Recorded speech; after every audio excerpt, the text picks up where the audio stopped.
Fim de ano mais uma vez, e há 41 anos a repórter Glória Maria encontrava-se com Carlos Drummond de Andrade no centro do Rio de Janeiro. Conhecido como o maior, título que muitas vezes recusou, Drummond falou naquela oportunidade sobre otimismo e sobre o que esperava para o ano que viria. Respostas delicadas e firmes, que atravessaram o tempo e seguem sempre sendo atuais. Desejo menos inflação, né? E mais paz de espírito, mais sossego, que os grandes do mundo se entendam, pelo menos deixem de se entredevorar com ameaças, com xingamentos, que aquilo perturba muito. Nós somos os países menores, sofremos muito com a briga dos grandes, né? Então que eles nos deixem em paz também. 4 décadas depois, buscamos revisitar não só o poeta genial, mas o homem por trás dos versos. E, para isso, eu conversei com o poeta Haroldo Pereira, que conviveu com Drummond, ou simplesmente com o Carlos, e nos ajuda a reencontrar o artista e o ser humano que marcou gerações. Esse cara, a dimensão humana do Carlos Drummond de Andrade, a dimensão poética, criativa, a literatura enquanto olhar do Carlos Drummond de Andrade, como que é a palavra mesmo? Embevece? Embevece? Eu perdi a palavra. Viva a linguagem, gente. Deixa esse vácuo, porque é importante a gente ter a liberdade com a linguagem, porque ela é muito abrangente e nos ilumina, né? Mesmo quando a gente... é muito bacana isso, né? A gente não tem domínio da linguagem.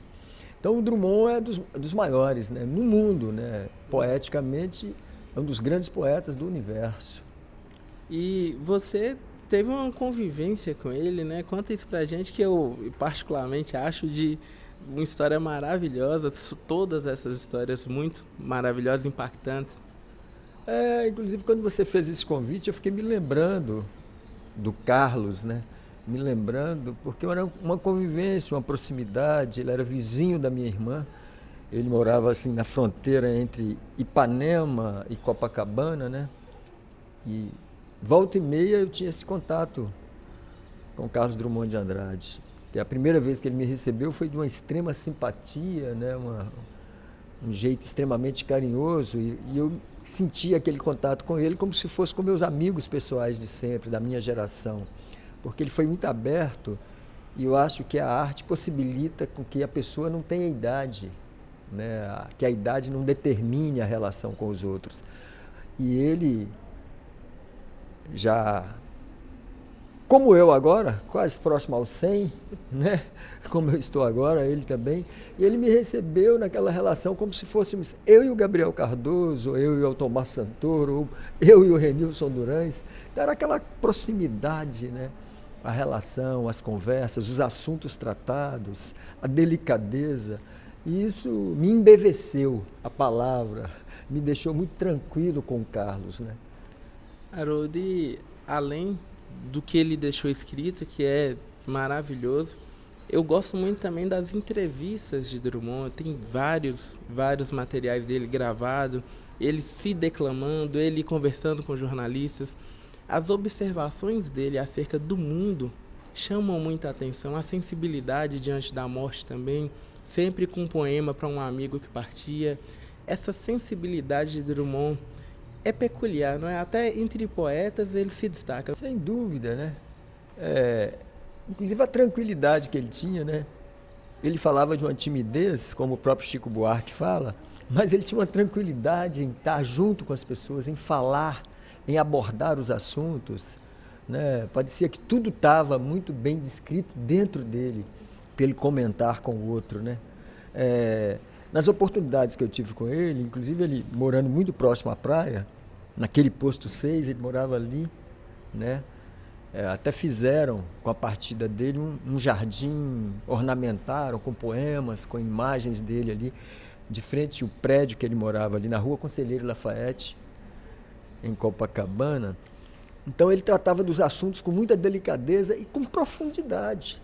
Tanto é que ele tinha aquele processo de escrita que ele publicava por 3 vezes a semana no JB, no caderno B do Jornal do Brasil, né? E eu mesmo seguia com regularidade, sempre estava lendo o Drummond lá, né? E me agradava muito, em todos os assuntos que ele abordava, né? A forma que ele abordava. Quer dizer, a prosa dele era extremamente poética, né? Harold, e eu quero trazer para o nosso bate-papo uma vivência minha. Quando eu cursava Letras Portuguesas na Unimontes, participei de um seminário sobre escritoras. E o grande fechamento foi Cecília Meirelles. Na oportunidade, uma descendente dela havia disponibilizado algumas cartas, e uma dessas cartas, eu acho isso maravilhoso, uma dessas cartas era Cecília combinando com Mário de irem ao aniversário de Drummond. Eu passei a faculdade toda imaginando essa mesa, esse bate-papo, Mário, Cecília e Drummond, e já experientes, né? Pelo que a gente ama esses escritores, o que imaginar, Haroldo, dessa mesa com Mário, com Cecília, com Drummond, já experientes? Imagina comigo, o que eles podem ter conversado nesse dia, cara? Nada de muito diferente do que nós conversamos, né? Porque eram uns caras bacanas, ligados ao mundo, ligados à responsabilidade social e à criação permanente, né? O Mário, a gente nem consegue traduzir também, porque ele influenciou meio mundo e amava a escrita e o manuscrito, né? Então escrevia cartas diversas. O Mário, inclusive, na época que o Drummond ainda estava em Minas, né? Ele tinha saído de Itabira, residia em Belo Horizonte, escrevia no Jornal de Minas de forma regular. Inclusive eu tive a oportunidade de colaborar com o Jornal de Minas por um bom tempo, publicando poemas também, todo final de semana. Uma das coisas que mais abriu o leque para mim foi essa colaboração com o Jornal de Minas. E essa referência histórica, que o Drummond atuou lá há muito tempo, né? Eu publicava no caderno Destaque. E o Mário mandava correspondências diversas, observando, né, o olhar e a obra do Carlos Drummond de Andrade. Então foi uma troca muito benéfica para ambos, né? Porque depois o Drummond virou o maior poeta do mundo, né? Então foi benéfica nesse sentido. E esse encontro entre a Cecília, que ele convivia muito bem e tinha um afeto desse tamanhão por ela, então bacana demais. Uma pessoa que influenciou os dois, o Mário de Andrade, nesse encontro, foi como um encontro que houve festivo numa época que o Caetano foi visitar o Drummond numa festa de aniversário. Então, tinha aquela mesma dimensão do acolhimento e da amplitude do olhar, né? E eu creio que com o Mário, junto a Cecília e o Carlos, também foi nesse sentido, né? Com certeza. A minha base escolar anos 90, 2000, a gente tinha muita poesia na escola, mas vamos supor que as novas gerações, às vezes, tenham menos um pouco do que a gente que pegou lá para trás, né? Para as novas gerações que, porventura, não conheçam o Drummond, que eu acho que deveriam, qual o recado para que essa garotada procure um pouquinho, seja um vídeo, seja um poema, e conheça um pouco? Acho que é importantíssimo visitar o Drummond, inclusive para nós revisitarmos o Drummond. O Drummond é presente o tempo todo, e a dimensão que ele dá da escrita, da linguagem, que nos aconchega, é maravilhoso. Então, moçada, aproveitar essa deixa aqui, ó, você que ainda não leu o Carlos Drummond de Andrade, visite, pesquise esse contato mais direto que você tem com a internet, mas depois busque um livro, busque até na nossa biblioteca municipal, Dr. Antônio Teixeira de Carvalho, que funciona no Centro Cultural Hermes de Paula, na Praça da Matriz, número 32, funciona de segunda a sexta-feira, sempre entre 8 da manhã às 18, e visite, pegue um livro, cheire aquele livro e leia os poemas do Carlos Drummond de Andrade para você ver a beleza, porque te dimensiona enquanto ser humano, enquanto cidadã, enquanto cidadão. Você vai ter muita informação e inquietação, porque a poesia não é para nos acalentar, é para nos incomodar. É uma pedra no caminho, como o próprio Drummond dizia. É alguns pedregulhos, e isso é uma maravilha, porque não é para você ficar ali copiando alguns poemas para dar cantadas literárias. É para você se descobrir enquanto ser humano, menina linda. para você se descobrir enquanto ser humano, menino bonito, na dimensão do que vem a ser isso. A literatura é um incômodo e é uma beleza para que a gente se descubra, para que a gente aperfeiçoe nossa relação com a família, com os amigos, com os colegas diversos e incomode-os com as nossas tantas perguntas que a literatura nos possibilita, com tantas perguntas diante de um mundo tão covarde, com tantas guerras desprezíveis, com tanta matança, né? Todo dia a gente tem notícias de matança, de genocídio nesse mundo. Isso é uma coisa fora do tom. A poesia é para nos incomodar e nos dar luz, né? Para você ver que não é tudo dentro de um padrão, é dentro da invenção. A gente reinventa o mundo através da linguagem. E o Carlos, o Drummond de Andrade, fez isso com muita perspicácia. Eu tive a oportunidade de conviver com ele, fui até no velório, pelo amor, pela obra dele, eu fui no seu velório, fui na despedida, né?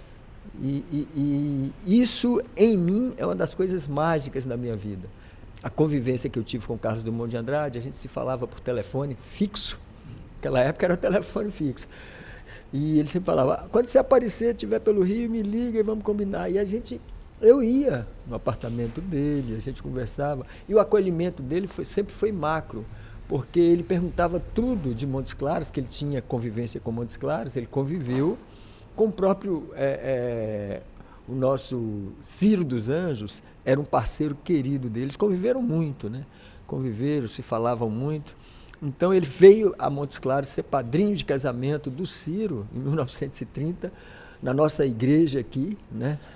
A nossa igreja da Matriz. Ele foi padrinho, essa dimensão histórica é muito legal, ele foi padrinho de casamento do Ciro na igreja da Matriz. E ele tinha uma ligação também com o nosso poeta cordelista maravilhoso, também está na nossa memória, o Theo Azevedo, conviveu, e também com o Cândido Canela. Então tinha essa relação, né? E aí depois eu passei a ter relação com ele. Ele tinha essa onda com Montes Claros, né? O próprio, falando aqui de poetas, o nosso querido Jorgino Júnior, também outro poeta maravilhoso, ligou para ele uma vez e falou que foi uma beleza ele ter telefonado para o Carlos Drummond de Andrade. O Carlos era muito receptivo, como era com os estudantes que iam pesquisar com ele, iam no apartamento dele, combinava, ele liberava para visita, para as pesquisas, no tete a tete, olho no olho. Então o Drummond sempre foi um poeta que nós admiramos e amamos a sua obra, né? Então, bacana que a gente possa estar sempre relembrando. Então eu reforço com vocês que estão nos vendo aqui, visite esse Carlos, é um dos maiores. Amar o perdido deixa confundido este coração. Nada pode o ouvido contra o sem sentido apelo do não. As coisas tangíveis tornam-se insensíveis à palma da mão. Mas as coisas findas, muito mais que lindas, essas ficarão.